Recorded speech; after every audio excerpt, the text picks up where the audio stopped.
Hon, I had some, salmon in here again, salting. Did you see it?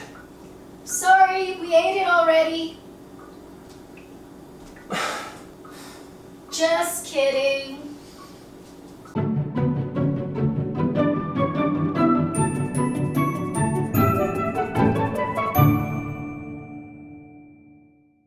Hey everybody, how's it going? It is Tim here, the Dizzy Daddy, and yes, you heard correctly. Finally, we can go ahead with our Onigiri episode. I do have all my ingredients, so let's get at her.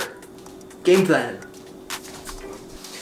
Okay, Onigiri, or Japanese rice ball, finally.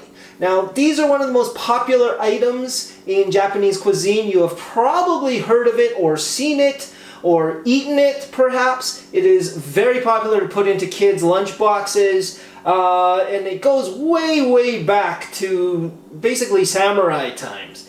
And today I'm going to be making these three sort of old school classics and one modern day classic. So what we got here is salted salmon flakes. I'll kind of show you how I did that. We got pickled plum, otherwise known as ume or umeboshi. We got bonito flakes. We're going to put a little bit of soy sauce on there. It's also called okaka. Now I know kaka means something totally different in another language, but in this language it's slang for bonito flakes mixed with a bit of soy sauce. Just to clear that up. Okay, and then tuna mayo. I know that sounds weird, and I'm pretty sure it comes from the West influence of tuna fish sandwiches, but it is a hugely popular flavor of onigiri. We're also going to need 4 cups of pre-cooked Japanese rice, white rice, a little bit of salted water, and some nori sheets. Now, we're going to also have a few other items which I'll introduce to you as we go along. So, let's get going. So, here are our ingredients. Now, we've got the bonito flakes here. I've got my tuna, which I'm going to add a bit of mayo to. Some umeboshi, which are the pickled plums. And my salted salmon flakes. In addition, I've got some different kinds of furikake or sprinkles. Yukari, which is basically the same sort of flavor as this. I've got salmon sprinkles. And I've got just plain old nori sprinkles. Now these all have a little bit of salt in them, and basically you can sprinkle them just on plain white rice and they're great to eat that way. But I like to use it as sort of an outer coating for my onigiri. So let's get going, and we'll sort of prep these things and I'll show you what to do with them as we go along. Okay? Cool. Here is my steamed white rice. Just Japanese rice, basically Calrose rice or sushi rice, I guess you'd call it. I put it into this bowl because you do want it to be warm, but you don't want it steaming crazy hot. So this just came out maybe about 10 minutes ago and it's been chilling out here. So that's still quite warm. I've got a little bit of salted water here. Got some extra salt just in case. Now I've got my nori sheets. So what I've done is I've taken a regular size nori sheet that you can buy at the store in a package. I'm sure you've seen them there. And I cut it in half once, so you get this size, which is great for rolling California rolls and other types of sushi rolls. And then I cut it in half again. And then I get sort of this size. So this is what I'm gonna go with today. Also, I just wanted to show you this. This is where my salmon flakes came from. Now I didn't just buy an expensive fillet of salmon and go at her. Now what I did is, oftentimes at the Asian supermarket or even at the regular supermarket, you'll find fish ends. So this is just like basically the rib cage of salmon. And they're great because this whole package was full like this, maybe 2-3 pounds of this stuff. And basically you just give it a rinse, you wash it, you make sure that you get in here and clean the bloodline out and stuff like that. But give it a rinse, give it a pat, and then you just cover it fairly liberally with salt is what I did. And then you can put it into basically a Ziploc bag, squeeze out the air. You can salt it for up to 2 days or 30 minutes even.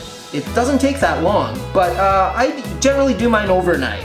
So the ones that I'm using today were basically like this, and I just salted them yesterday, and I'll probably do the same to the leftover ends I've got here, but this is a great deal.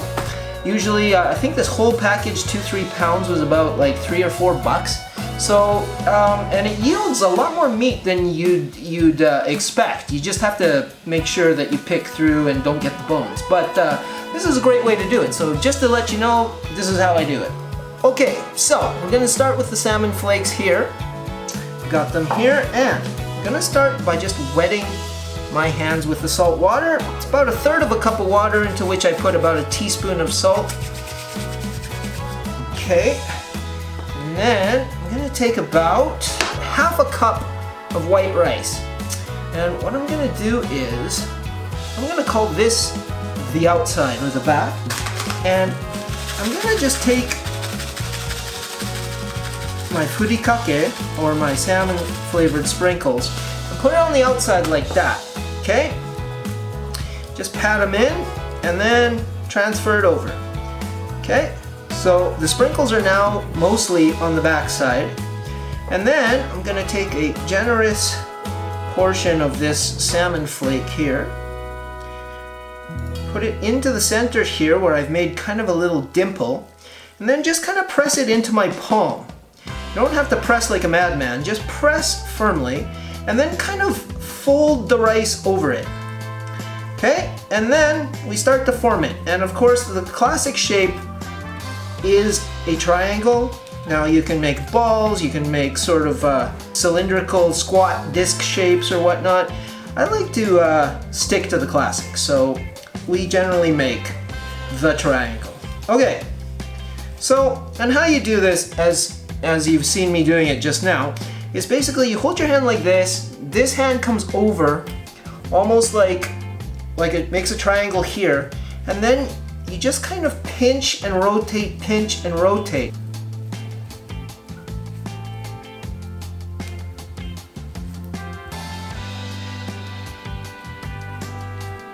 Okay, and that's pretty much it. And then we take a sheet of nori and put it here, just kind of bring it around, tuck these pieces under, and then put it over on our plate. And then we kind of just line them up on a plate and we go along. And since the rice is fairly warm, the nori will start to stick to the rice, and basically you don't have to worry about it coming off. Okay? Let's prep the rest of our ingredients that need to be prepped. So, here I've got a little bit of tuna fish. This is probably about, about a 1/2 cup of canned tuna fish, which I've squeezed the liquid out of. And I'm gonna put about, not quite a tablespoon of mayonnaise. Japanese mayonnaise in there, and also just a tiny drop or two of soy. And then into the bonito flakes, I'm also gonna do maybe about a teaspoon of soy. Then I'll just mix these up.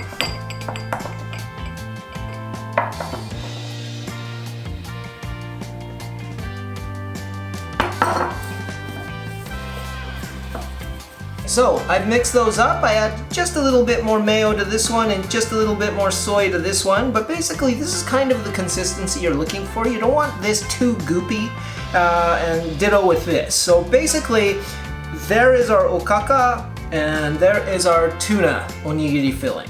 So let's make those.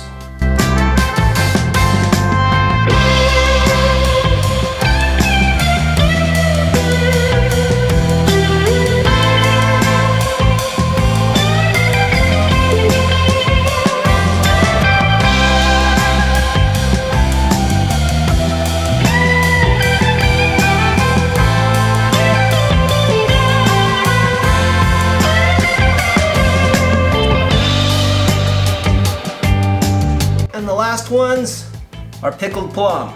We wet our hands, and then we got our yukari sprinkles here, just a little. Here's the plum. Now there's big seed inside here, so kind of spit that seed out.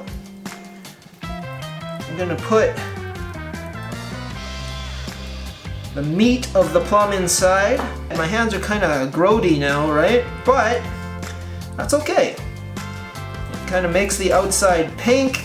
It adds to the flavor, and it's all good.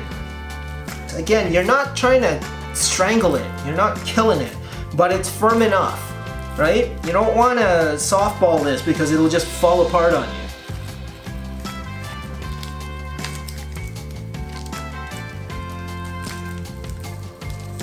Okay.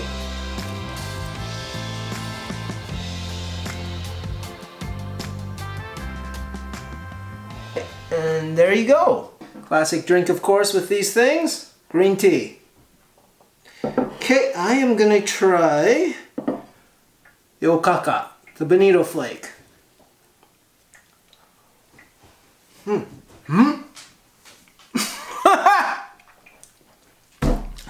I ID'd this wrong. Somehow I got them confused.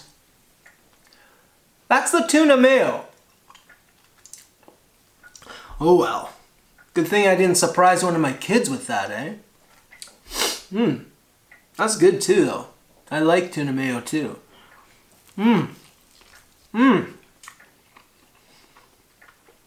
So good. You think that wouldn't work? It does.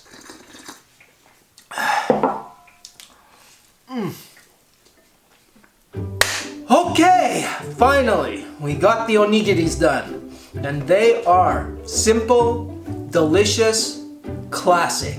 Thanks a lot for joining me again.